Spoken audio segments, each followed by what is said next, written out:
मोते कछु न बसा। बोलिए प्रेम से श्री सद्गुरु महाराज की जय। श्रद्धा भक्ति से अपृत शब्दों में गुरु महाराज का जय घोष करें। बोलिए प्रेम से श्री सद्गुरु महाराज की जय। श्री सद्गुरु महाराज की जय। श्री सद्गुरु महाराज की जय। पूज्यपाद गुरुजन, पूज्यादि पूज्य मंचासन बाबागण, समागत सत्संग प्रेमी, धर्म प्रेमी सज्जनों, माताओं, बहनों, कुछ कहने के पहले निवेदन है कि जब तक मैं कुछ बोलता रहूं, आपको सुनाता रहूं, थोड़ी देर के लिए शांति होकर के बैठे। सत्संग के पंडाल में से कोई भी उठ बैठ करने का काम नहीं करेंगे, क्योंकि थोड़ी देर अब बहुत गई, थोड़ी बची, थोड़ी में भी जाए, इतने कम समय के लिए आप नहीं उठता है। थोड़ी देर बैठे रहें, कोई भी आपस में बातचीत नहीं करेंगे, कोई भी मोबाइल से बात नहीं करेंगे सत्संग के दरमियान, और बच्चे को शांत रखेंगे थोड़ी देर के लिए। जिनको जाना है मैं देता हूं 1 मिनट समय, अभी चले जाएं, बीच में से कोई भी उठ बैठ नहीं करेंगे, ये निवेदन है। एक बार पुनः जयकार करें, उसके बाद कोई कुछ नहीं बोलेंगे। बोलिए प्रेम से श्री सद्गुरु महाराज की जय।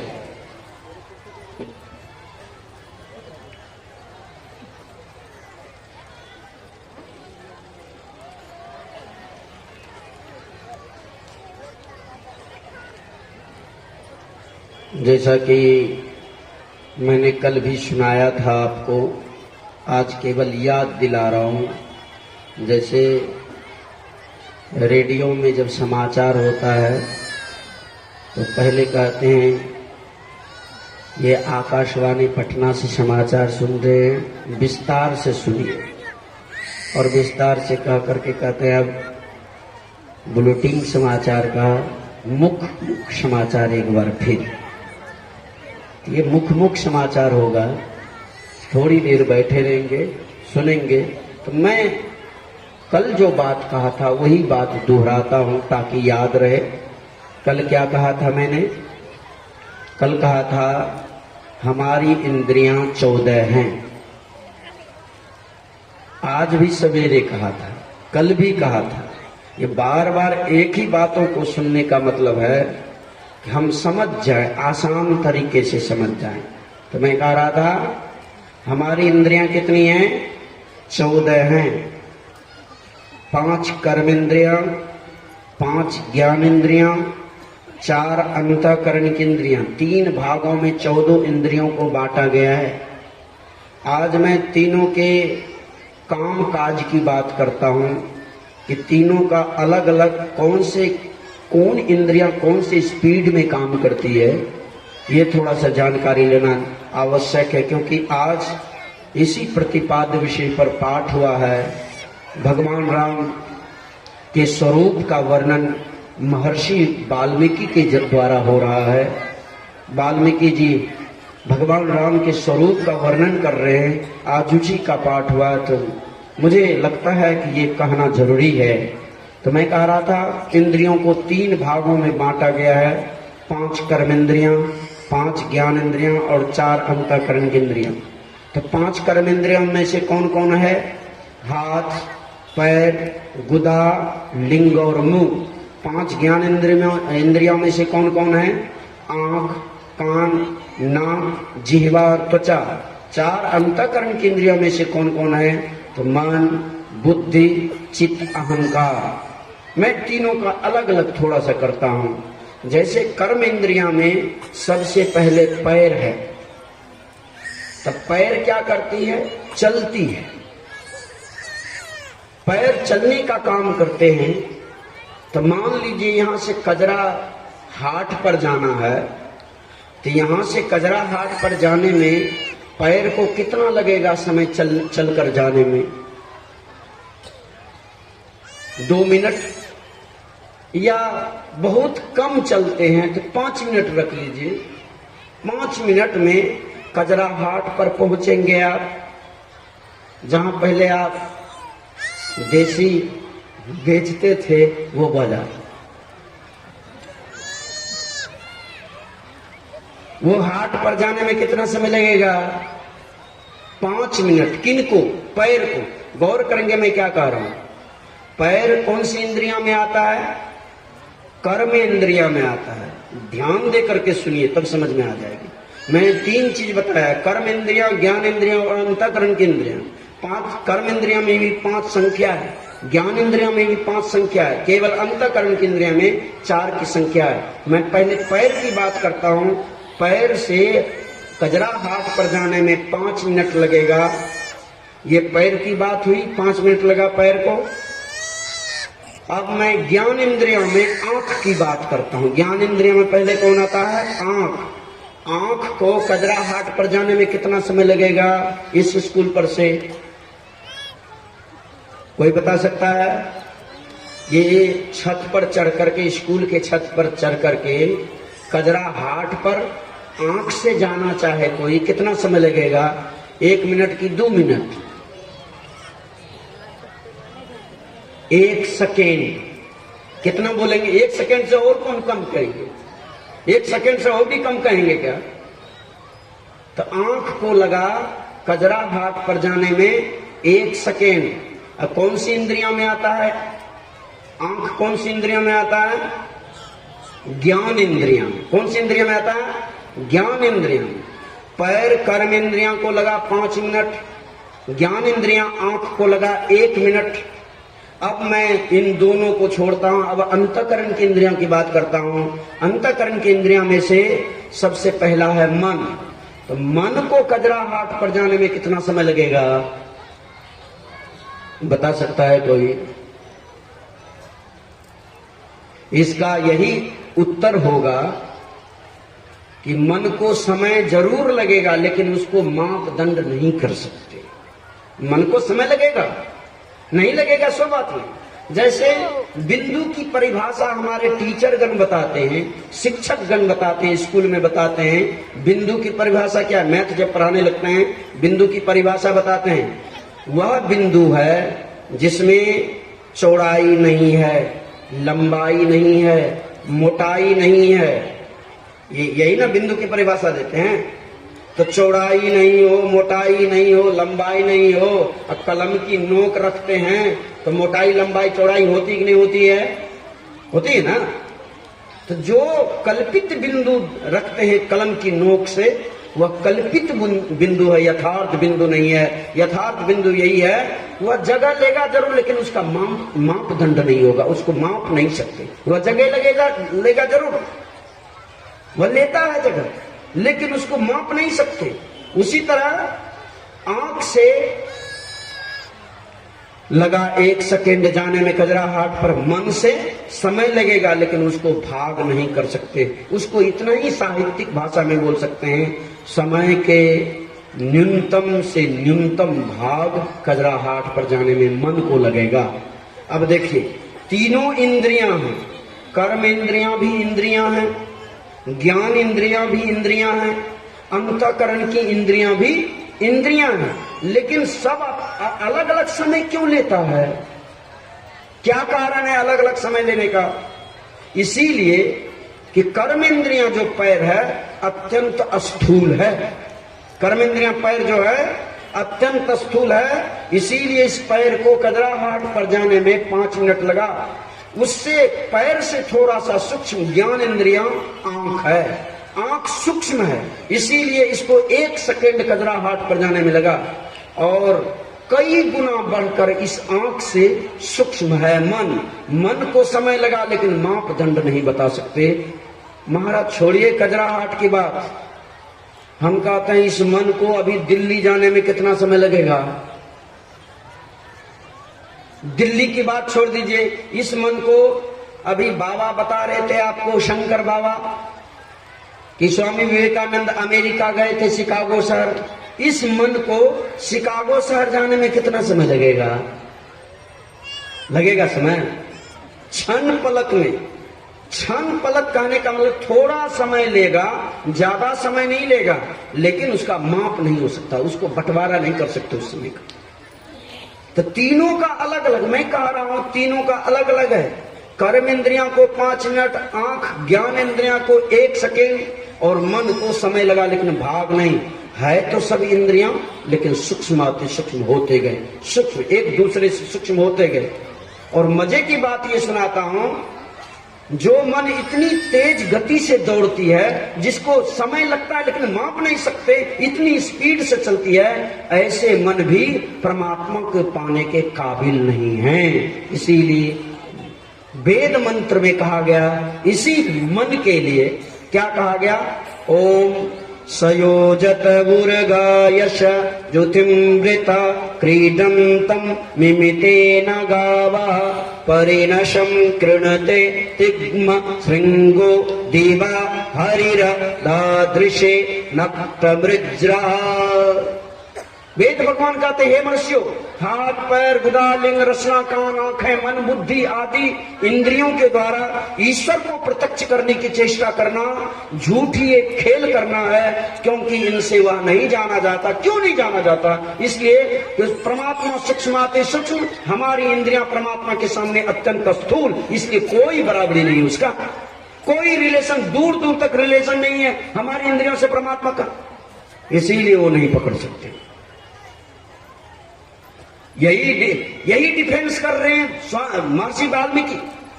हे राम, राम स्वरूप तुम्हार वचन अगोचर बुद्धि पर, अविगत अकथा पार नेति नेति नित निगम का। हे राम, अगर मुंह से बखान करूं आपके स्वरूप का, तो ये मन वचन के अंदर आ जाएगा, और मन वचन के अंदर में स्वरूप आने वाला नहीं है। इसीलिए नेति नेति नित निगम का। इति श्री, इति नहीं कह रहे, मतलब हे राम आपकी समाप्ति नहीं है। राम से तात्पर्य कौन? अयोध्या नरेश महाराज दशरथ के पुत्र राम नहीं, राम से तात्पर्य है प्रत्येक परमाणु अणु, लघु दीर्घ सर्वतनु, प्रभु जी व्यापक जनु गगन रहाई, प्रभु वर्णन में आवे ना। इसी को गुरु महाराज दूसरे जगह कहते हैं, त्रिपुटी परे शब्द सरिता पार में प्रत्यक्ष विराजे, राम हो राम राम, जय जय राम जय। ये राम, अगर वही राम जिनकी सत्ता दुनिया में चल रही है, जो सुप्रीम पावर बना हुआ है, सुप्रीम सोल बना हुआ है, वही राम अगर दशरथ के पुत्र के राम में अगर नहीं आते, इतने महान नहीं बन पाते। वही राम व्याप्त है सब में।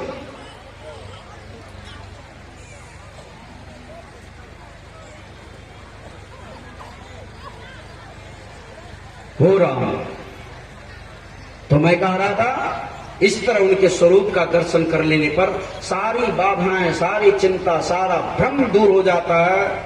चेहरा को देखने पर, शरीर को देख करके सबको भ्रम हुआ।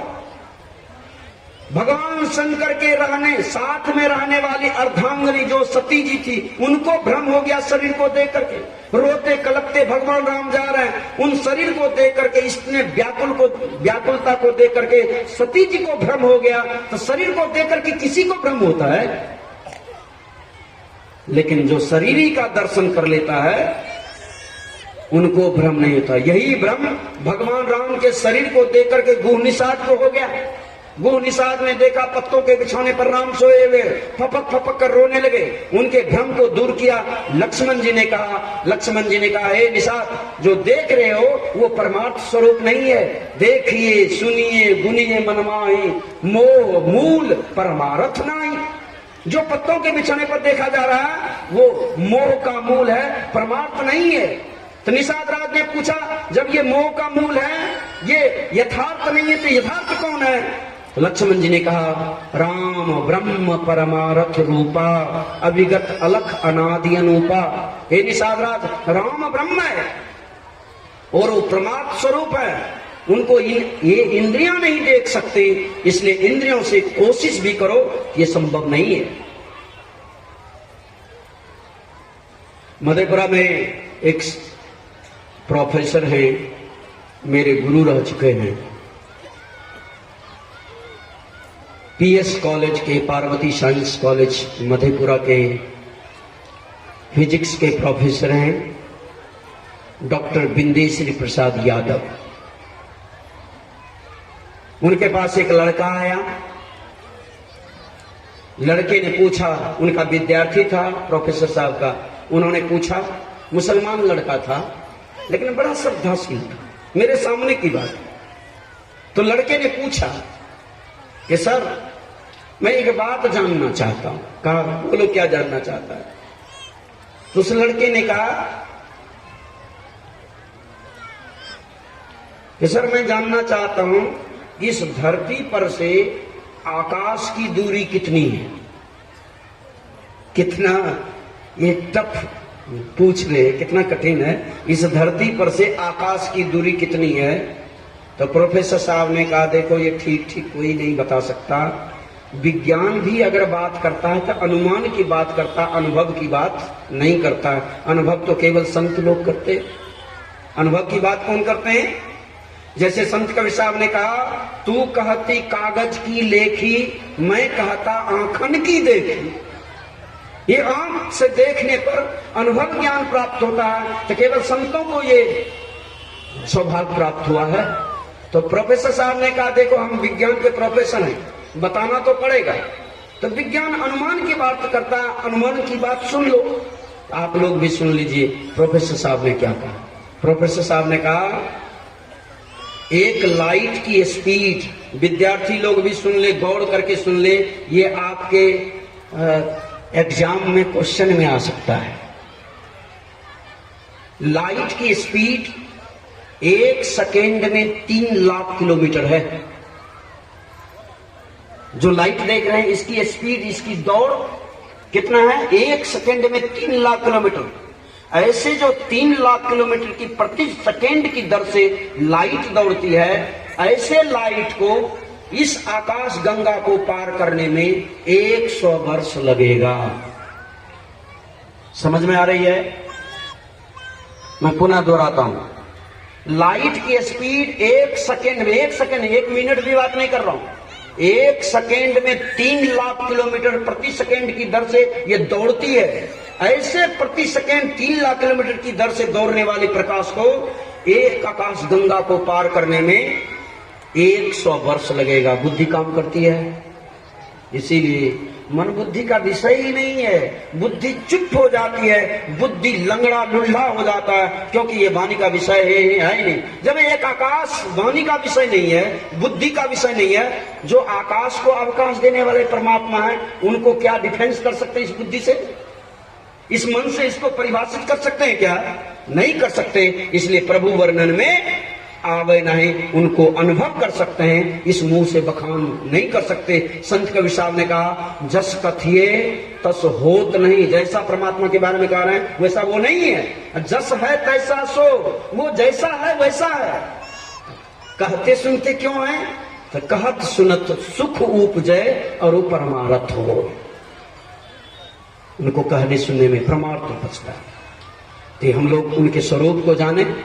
एक उदाहरण देकर के वाणी को विराम ले लेता हूं, क्योंकि आज अंतिम है, भजन भी होना है और लोगों को जाना भी है। तो ये है कि जैसे हम लोगों के यहाँ विवाह शादी होता है, विवाह शादी में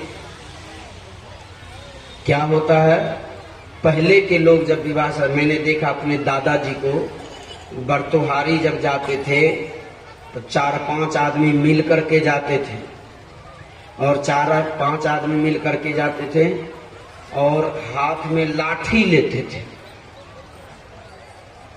मैंने अपने दादाजी को पूछा कि लाठी क्यों ले जाते हैं, वहां मारपीट होता है, बरतुहारी जाता है लाठी क्यों ले जाते हैं।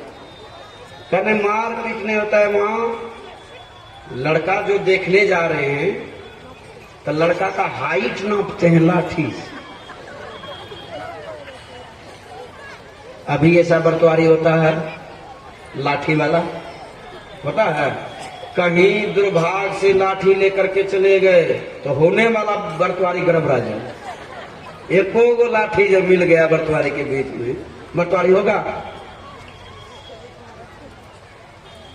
लेकिन समय था तो धीरे धीरे समय बदला। अब समय आ गया दूसरा। अब क्या समय आ गया है, एक कागज है, जिस कागज का नाम है बायोडाटा। क्या नाम है उस कागज का? बायोडाटा। उसके 2 पन्ने होते उस कागज के। एक तरफ लड़की का फोटो चिपका रहता है, एक तरफ लड़की का पूरा एड्रेस रहता है, डाटा उसको बोलते हैं। तो पूरा उसका एड्रेस रहता है। तो लड़की पक्ष के लोग उस डाटा को ले जाते हैं, बायोडाटा को ले जाते हैं, लड़का वाले को देते हैं। लड़का वाले अगर 10 लोग बैठे हुए हैं तो 10 लोग बारी बारी से वो बायोडाटा देखते हैं। लड़की के फोटो को भी देखते हैं, लड़की के एड्रेस को भी देखते हैं, डाटा को भी देखते हैं। 10 आदमी जब देखा हुआ हो जाता है, जो लड़का पक्ष के मीडिएटर लोग हैं, अगवा जिसको बोलते हैं, वो कहते हैं लड़की वालों से कि फलाना बाबू, हम लोगों ने तो बायोडाटा देख लिया है, अब दिन दे दीजिए, मैं लड़की देखने कब जाऊं आपके यहाँ। यही बात समझ में नहीं आती है कि भाई आपने लड़की का फोटो देख लिया, लड़की का एड्रेस सब कुछ देख लिया, तो फिर लड़की को देखने की क्या आवश्यकता रह गई? क्यों देखना चाहते हैं लड़की को? लड़की तो वही है फोटो में, लड़की अलग नहीं है। अगर लड़की पक्ष के लोग ये बोले नहीं आपने बायोडाटा देख लिया, आप दिन तय करिए किस दिन आपको शादी करना है, क्या लड़का वाले मानेंगे इस बात को? मान जाएंगे इस बात को? लड़का वाले बोलेंगे कि आपका दिमाग खराब है, अभी मैंने लड़की नहीं देखी है, लड़की जब तक नहीं देखेंगे तब तक हम शादी नहीं कर सकते। शादी तभी तय करेंगे जब हम लड़की को प्रत्यक्ष देख लेंगे, एक नजर से देख लेंगे। अभी तो बायोडाटा देखा है, बायोडाटा में हेर फेर हो सकता है, लेकिन लड़की जो देखेंगे उसमें हेर फेर होगा नहीं। जब तक लड़की को देख नहीं देते तब तक विवाह का तिथि तारीख तय कर सकते हैं? नहीं कर सकते हैं। इसमें तो बरतवारी में बड़ा चौक चौबंद करते हैं कि फोटो भी देखना है, लड़की का डाटा भी देखना है, लड़की को भी देखना है, तब जाकर के ओके करेंगे शादी को। इसमें तो बड़ा छानबीन होता है। क्या इस तरह का छानबीन भक्ति में किया? भक्ति भी इसी तरह का है। कौन है?